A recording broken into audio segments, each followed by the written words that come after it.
창원 터널 사고처럼 유류 등 위험물질을 실은 차량은 사고가 날 경우 일반 차량보다 두세 배나 피해가 커서 달리는 화약고로 불립니다.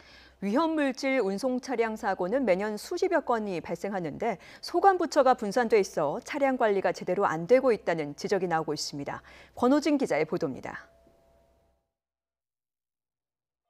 국민안전처와 환경부가 집계한 최근 5년간 위험물과 유해 화학물질 운송 차량 교통사고는 매년 30여 건 정도 됩니다.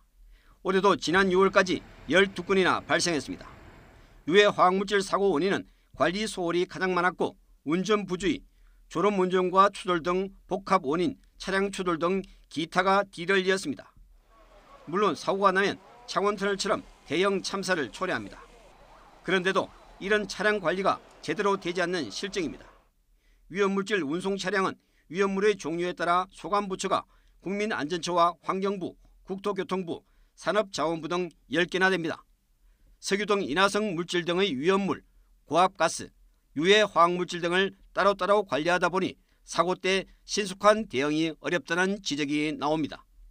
정부는 물류정책기본법을 개정해 위험물질 운송 차량 소유자는 모니터링을 위한 단말기를 장착하고 운송계획 정보를 반드시 제출하도록 했습니다.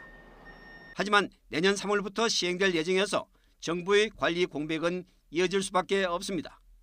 전문가들은 정책에 앞서 위험물질 차량 운전자들에 대한 철저한 안전운전 교육이 선행돼야 한다고 지적합니다.